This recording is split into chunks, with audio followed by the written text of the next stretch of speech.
Se você é crocheteira ou está pensando em entrar no segmento de bolsas em crochê, eu vou te mostrar por que você está perdendo tempo na hora de produzir as suas bolsas e como você pode otimizar esse tempo.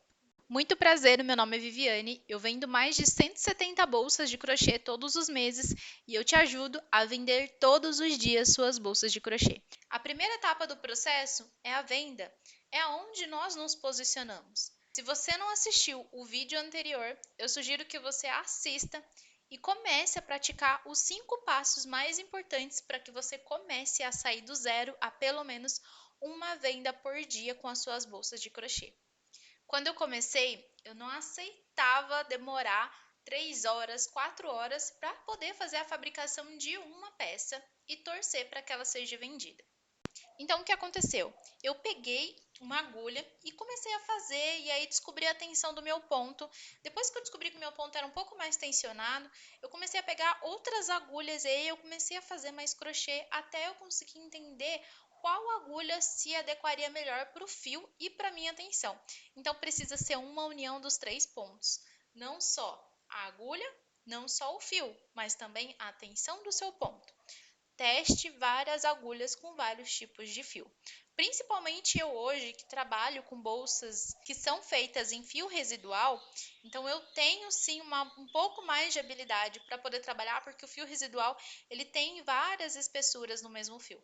Então é importante que você tenha aí pelo menos umas 4 agulhas diferentes, de tamanhos diferentes, para que você consiga descobrir e se adequar bem. Isso vai otimizar muito o seu tempo na hora de produção, porque você não vai ficar perdida tentando fazer o ponto e a agulha não encaixa ou a agulha passa e não traz o fio.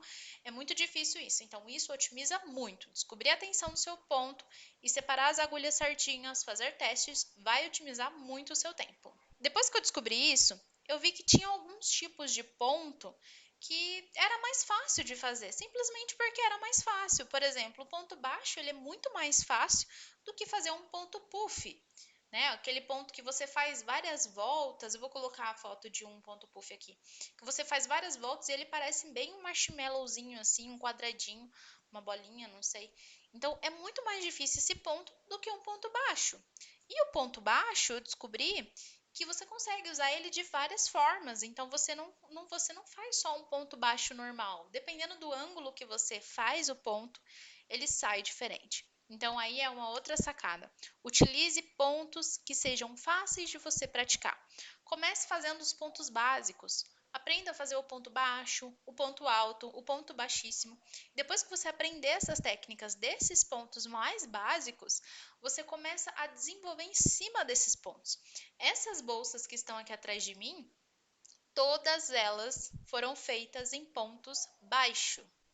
Nenhuma foi feita em nenhum outro tipo de ponto. Olha só a diferença dessa bolsa para essa, para a que está aqui e para outra. Imagina que todas elas foram feitas com o mesmo tipo de ponto. É o ângulo que você pega a agulha, é o ângulo que você puxa o fio que muda como vai ficar a sua bolsa. Mas se você se adaptar em uma técnica e se especializar em uma técnica, você consegue produzir várias bolsas com a mesma técnica, só modificando alguns pontos. Então, anote aí. Utilize pontos que sejam mais fáceis. Comece com pontos mais rápidos. O ponto baixo é muito rápido de fazer, então eu consigo otimizar mais ainda o meu tempo. Utilize pontos fáceis. Principalmente se você está começando agora, é importante você investir nesses pontos. Um outro ponto que eu descobri que ajudou muito mesmo a otimizar todo o meu trabalho foi que uma vez eu fiz uma bolsa para uma cliente e aí eu entreguei para ela.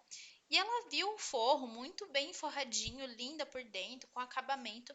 E aí ela ficou com a bolsa, só que ela gostou tanto daquela bolsa e ela viu que era tão fechadinho aquele ponto, que não vazava, que ela mandou mensagem para mim e falou assim: "Olha, Viviane, eu vou querer uma outra, de uma outra cor, de uma cor laranja. Na verdade, era até esse modelo aqui que tá aqui do meu lado, estilo baguete.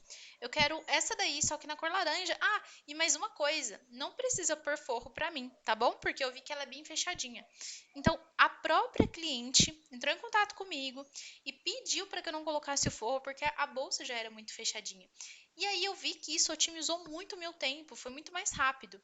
Desde então, o que aconteceu? Alguns modelos da minha loja Eu, especificamente os que são feitos em fio residual e que tem um ponto bem fechadinho assim, eu não coloco forro e eu deixo isso bem descrito para as clientes.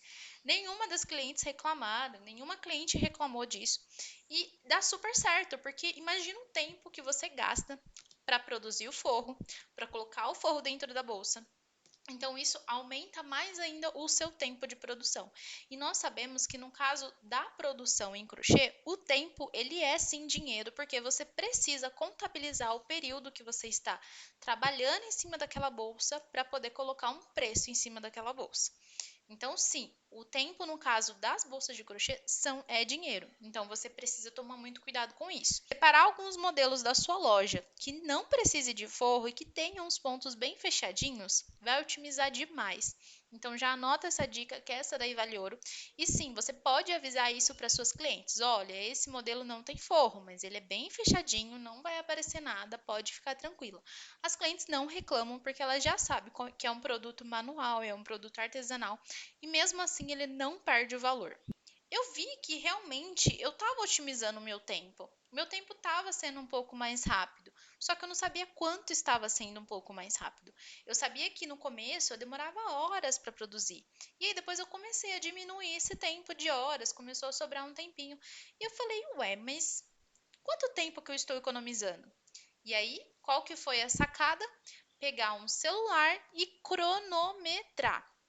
Gente, é muito importante você cronometrar o tempo que você trabalha. Até porque, mesmo que você não faça esses passos para que você consiga otimizar o seu tempo, se você cronometrar, é assim que você vai descobrir quanto tempo você gasta exatamente para você conseguir precificar a sua bolsa. Afinal, é a sua mão de obra que está em risco. Então, você precisa sim precificar corretamente as suas bolsas. Se vocês querem falar sobre precificação, deixa aqui nos comentários que eu venho e trago esse ponto aqui nos próximos vídeos. Mas é importante você usar um cronômetro, seja no celular, seja num relógio, de qualquer forma, você tem que cronometrar o tempo que você gasta. E quanto mais você fizer, mais você tem que cronometrar para você entender se esse tempo está diminuindo ou se está aumentando. Porque o que acontece? Quando nós diminuímos o tempo de trabalho, consequentemente, o preço da bolsa afeta também, porque você não vai colocar aquele período maior que você usava para produzir uma bolsa. Então, o preço dela diminui e também vai ser mais favorável para suas clientes. Tá? Então, sempre cronometre o tempo que você está gastando. Tá? Então, vamos revisar os 5 pontos. Primeiro ponto, você descobrir qual é a tensão. Qual é a tensão que você coloca na sua agulha? É uma tensão mais firme? É uma tensão mais leve? Qual é a tensão do seu ponto? Segundo, você descobrir qual agulha é a melhor para você, de acordo com o fio que você usa. Então, nem que você tenha que testar, compre umas 4 agulhas, pegue uns 2 tipos de fio diferentes de espessura e teste. Depois que você testar, você anota num caderno qual que é o ponto exato, a agulha exata para aquele tipo de espessura de fio. Então, segundo, descobrir qual é a agulha e anotar. Terceiro, investir em pontos baixos. Você já viu que já dá para fazer pelo menos 4 modelos com pontos baixos. Eu tenho mais de 40 modelos de bolsa na minha loja e a maioria deles eu posso te garantir são feitos em pontos baixos e eu vendo muito. Então, o fato de ser em ponto baixo não tira o mérito das suas bolsas, tá? Elas vão continuar sendo lindas, maravilhosas. Então, invista sim em pontos baixos, mesmo que você esteja, principalmente se você está começando, tá? É importante você ter habilidade, desenvolver a técnica. Terceiro ponto, tentar usar alguns modelos que não usem forro. Então, se possível, principalmente se você está iniciando, tente não colocar forro nas suas bolsas se elas realmente forem um ponto mais fechadinho assim, tá? Se realmente, haja honestamente com a sua cliente. Avise ela que você não está colocando forro, explique que é uma bolsa bem fechada, que não vai ter problema nenhum de vazamento. Mostre para ela qual que é a forma que você dá para limpar as suas bolsas, então ela vai se sentir super segura e posso te garantir, o forro não vai ser um problema, tá? Quinto ponto, não, por último, mas não tão menos importante, é o cronômetro. É muito importante você cronometrar todo o tempo que você gasta na produção, até porque você precisa atualizar o preço das suas bolsas e ser honestas com as suas clientes, tá? Então, espero que vocês tenham gostado dessas 5 dicas anotados anotado. Faz as dicas, coloca em prática. Depois que você praticar, mostra aqui pra mim, vem aqui nos comentários e conta pra ver se serviu de ajuda. E eu quero saber também se você gostou dessas dicas, se você já sabia e se você tiver mais uma dica a mais pra ajudar essa comunidade, já deixa nos comentários pra ajudar todas as nossas colegas de crochê, porque temos muitas crocheteiras que precisam aprender mais técnicas, mais habilidades, porque o mercado, gente, é muito grande. E o que está escasso são as crocheteiras. Então vamos trazer mais crocheteiras pra gente.